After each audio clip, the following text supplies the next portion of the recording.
Nous avons ainsi prié. Nous avons ainsi prié. Nous avons ainsi prié. Nous disons Amen. Amen. Est-ce qu'on peut acclamer le Seigneur? Voilà. Nous sommes en train de voir Néhémie depuis un bon bout de temps. Et Dieu nous enseigne beaucoup de choses sur la personne de Néhémie. Néhémie était donc en captivité. Parce que Israël était déporté donc, en captivité dans d'autres nations. Et précisément c'était l'empire médo-perse.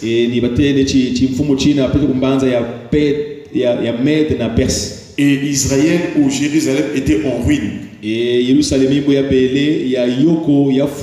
Mais la prophétie disait que 70 ans après, Dieu restaurerait Israël ou Jérusalem.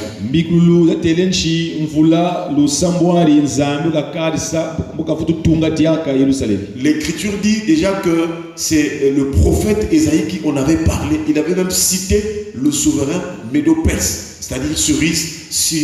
C'est lui que Dieu devait utiliser pour que Israël revienne vraiment rebâtir vraiment Jérusalem. Et nous avons vu comment que Néhémie est revenu à Jérusalem. Il a pris 3 jours dans la prière. Ensuite, il a commencé à explorer la ville. En commençant par la vallée. Est-ce qu'on parle de Et s'agissant de la vallée, nous voyons aussi David dans sa marche avec Dieu. Il a cité un type de vallée, la vallée de l'ombre de la mort.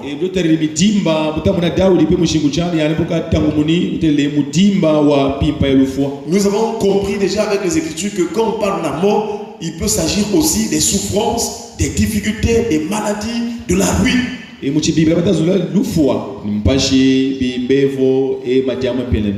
David dit dans Psaume 23, verset 4. Quand je marche dans la vallée de l'ombre de la mort, je ne crains aucun mal. Est-ce qu'on va acclamer le Seigneur? Car tu es avec moi. Ta houlette et ton bâton me rassurent. David traversait des moments où il était au bord de la mort. Mais dans le cœur de David, il avait l'assurance. Parce que le bâton et la houlette du berger était toute une assurance pour lui. C'est là où nous comprenons que Néhémie aussi, ce qui a fait que Néhémie parte pour la reconstruction, c'est qu'il y avait quelque chose dans le cœur de Néhémie. Et que Néhémie a commencé par la vallée aussi, ou mieux par la porte de la vallée. Donc nous comprenons qu'il y avait quelque chose qui animait Néhémie. Or, avant que Néhémie se lève pour explorer, il a prié pendant 3 jours. C'est là où nous comprenons, après les 3 jours, Néhémie, il y avait quelque chose qui brûlait dans son cœur. Il dit au verset 12 de Néhémie chapitre 2, après quoi je me levais de nuit avec quelques hommes qui étaient avec moi. Et il fait mention de quelque chose. Il dit que je ne dis pas à ceux qui étaient avec moi ce que l'Éternel avait mis dans mon cœur pour Jérusalem. C'est là nous comprenons que Néhémie, quand il avait fini de prier les 3 jours, Dieu lui avait parlé. C'est sur la base de ce que Dieu lui avait dit que Néhémie s'est levé pour explorer, pour trouver des moyens, pour comprendre quelle stratégie utiliser pour reconstruire. Néhémie aussi était assuré après la prière. C'est là où nous comprenons que l'assurance est très importante. L'assurance est un élément qui nous certifie, qui nous rend sûr que là, Dieu m'a donné le mandat que je peux maintenant faire. Je peux agir car Dieu m'a parlé. Et depuis hier, nous sommes en train de rappeler que lorsque nous rentrons de la prière, ne sortons pas de la prière si vite. Le but de la prière, c'est d'entendre ou d'écouter Dieu. Le but de la prière, c'est aussi vraiment de prêter attention à ce que Dieu va te dire. Donc, lorsqu'on a l'assurance, lorsqu'on a entendu ce que Dieu nous a dit, cela est la preuve que ce que je veux faire marchera. Et donc, voilà aussi une des attitudes que beaucoup de croyants ou de chrétiens ne prennent pas en considération. Nous avons pris l'habitude de parler à Dieu, de parler à Dieu, de parler à Dieu. Nous devons aussi écouter Dieu. Est-ce qu'on parle avec le Seigneur? En écoutant Dieu, en prêtant notre attention à écouter la parole de Dieu, nous aurons l'assurance. Frères et sœurs, nous avons pris l'exemple de deux chrétiens. L'un a l'assurance et l'autre n'a pas l'assurance. Si vous les placez là, vous allez voir que celui qui a l'assurance, il agira avec diligence, il agira avec courage, il agira avec sûreté. Mais celui qui n'a pas d'assurance, il va hésiter. Donc l'assurance, c'est tout un courage, c'est toute une disposition où on sait que ce qu'on fait, Dieu nous a mandaté, Dieu nous a commandé, Dieu est avec nous, Dieu nous accompagne.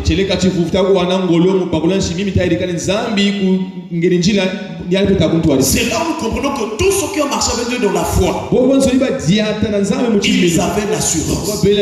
Car l'assurance est l'élément de base de la foi. La foi est une ferme assurance de choses qu'on espère. Une démonstration de celle qu'on ne voit pas. Que le Seigneur te remplisse d'assurance au nom de Jésus. Lorsque tu pries, rassure-toi mon frère, ma soeur, que Dieu t'écoute. Dieu t'écoute. Qu'il exauce tes prières. Il cherche à être touché par la présence de Dieu. Voilà ce qui a donné à Néhémie après les 3 jours d'année. Nous prions que toi aussi cette année que Dieu t'envoie, que tu travailles sur la base de l'assurance que Dieu a mis dans ton cœur. Alléluia. Amen. Écoutez Dieu. Cela est fondamental pour avoir l'assurance. Car lorsque Dieu va mettre quelque chose dans ton cœur, sache que tu es plus que vainqueur, sache que ça marchera, sache que tu vas t'épanouir, sache que c'est la présence de Dieu, sache que la main de Dieu est sur toi. Comprends cette attitude de la prière. Et Néhémie a pris 3 jours. Je te pose la question ce matin. Toi, tu prends combien de jours de la prière? Tu prends combien de temps de la prière? Mais Néhémie veut nous enseigner aussi qu'en principe ou en vérité, lorsqu'on rentre dans la prière, on ne peut pas sortir. Donc on n'a pas reçu quelque chose. Donc on n'a pas été touché par le Seigneur. Donc on n'a pas été saisi par Dieu. Voilà aussi le but de la prière. Nous rentrons peut-être avec une attitude charnelle. Mais avant de finir la prière, tu dois devenir spirituel. Tu dois être sensible aux choses spirituelles. La prière peut te conduire même à voir les choses spirituelles. Et c'est ainsi que si tu as l'assurance, tu verras la gloire de Dieu. Alléluia. Amen. Alléluia. Amen. Frères et sœurs, mais pour en arriver là, il faut écouter Dieu. Est-ce qu'on parle avec le Seigneur? Nous avons vu un texte de Proverbes, chapitre 1, verset 33. Il est écrit: mais celui qui m'écoute reposera avec assurance. Il vivra tranquille et sans craindre aucun mal. Proverbe chapitre 1, le verset 33. Mais celui qui m'écoute, celui qui écoute Dieu, reposera avec assurance. Il vivra tranquille et sans craindre aucun mal. C'est là où nous comprenons que David, dans la vallée de l'ombre de la mort, il avait écouté Dieu. Voilà pourquoi, malgré le danger qui était en face ou devant lui, ou autour de lui, il avait écouté Dieu. Et le proverbe nous rappelle que celui qui écoute Dieu reposera avec assurance. Est-ce qu'on parle de la foi de l'Éternel, c'est toute une assurance. La foi de l'Éternel, c'est toute une assurance. La foi de l'Éternel donne la paix. La parole de Dieu donne la tranquillité. Et la parole te rassure en te disant ne crains rien. Je ne sais pas si tu entends le comprendre sur ça. Alléluia. Amen. Celui qui m'écoute reposera avec assurance. Voilà pourquoi quand les gens qui avaient des situations, des problèmes, ils rencontraient Jésus, c'était le moment où la paix va venir. Car lorsque Jésus était venu sur la terre, il a rencontré des foules, des malades, des infirmes, des boiteux, des gens dans les douleurs. Des gens étaient dans des situations compliquées. D'autres encore, les situations avaient pris beaucoup d'années. Mais lorsqu'ils ont rencontré Jésus, Jésus-Christ qui est la parole, lorsqu'ils ont écouté la parole de Christ, leur situation était résolue. Ils ont trouvé la solution à leur problème. Parce que Jésus-Christ est la parole qui donne la tranquillité. Et la parole qui console. Il est la parole qui guérit. Il est la parole qui délivre. Il est la parole qui chante les temps et les circonstances. Vous vous souvenez de cet homme qui était malade depuis 38 ans. La Bible déclare qu'à cette époque-là, pour être guéri, il fallait attendre le mouvement de l'eau. Quand l'eau était agitée, celui qui descendait le premier était guéri. Et quand Jésus rencontre cet homme, il lui dit, veux-tu être guéri? Il dit, je n'ai personne pour m'emmener là dans la piscine. Car lorsque je veux y arriver là, il y a toujours un autre qui descend avant moi. Frères et sœurs, la parole de Dieu n'a pas de méthode. La parole n'a pas de méthode fixe. La parole de Dieu est puissante. Elle est majestueuse. Elle intervient comme elle veut. Et Jésus a dit à cet homme, lève-toi, prends ton lit et marche. Depuis 38 ans, mais ce jour-là, frère et sœur, cet homme va avoir la paix. Ce temps va avoir la paix. Il va être consolé et soulagé de sa douleur ou de sa situation de maladie ou de malade. Voilà pourquoi ce matin nous voulons te rappeler. Jésus-Christ est la parole. Si tu écoutes la parole, si tu prêtes attention à la parole, si tu laisses la parole entrer dans ton cœur, tu seras tranquille. Tu auras la paix. Quel que soit le nombre d'années que tu as traversé dans la souffrance, dans la douleur, Dieu est la parole. La parole de Dieu est la solution pour la délivrance de l'humanité. La parole est toute puissante. Elle est toute puissante devant tous les remèdes de ce monde. Quand la parole sort de sa bouche et qu'elle vienne sur toi, sache que tu es libéré. Alléluia. Amen. celui qui m'écoute, celui qui écoute la parole, reposera avec assurance. Il vivra tranquille. Si dans ton passé, dans ta vie, tout le temps tu étais dans le trouble, les menaces, tu n'avais pas de paix dans ton foyer, dans ta vie, dans ton travail, dans tout ce que tu fais, voici le plus grand remède, la parole de Dieu. Est-ce qu'on va acclamer le Seigneur? Donc tous ceux qui ont marché avec Dieu dans la foi, ils avaient écouté la parole. Ils avaient mis leur confiance en ce que Dieu dit. Ils avaient mis leur confiance aux promesses de Dieu. Toi aussi tu es venu ce matin à la prière. Tu es en train d'écouter Dieu. Le pasteur n'est qu'un instrument. Mais la voix qui sort, les paroles qui sont pour nous rappeler les promesses de Dieu, ce sont les paroles même de Dieu. Si tu as la foi, écouter aussi c'est aussi une attitude de foi. Car Marie était au pied du Seigneur en train d'écouter la parole du Seigneur. Et elle avait la foi. Elle avait choisi la bonne part. Si lorsque tu viens à l'église, tu écoutes attentivement.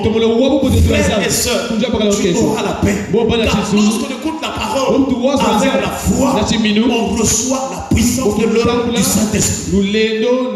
Dans la parole de Dieu, il y a la vie de Dieu, il y a l'esprit de Dieu. Quand tu reçois la parole de tout ton cœur avec foi, tu reçois la vie et l'esprit.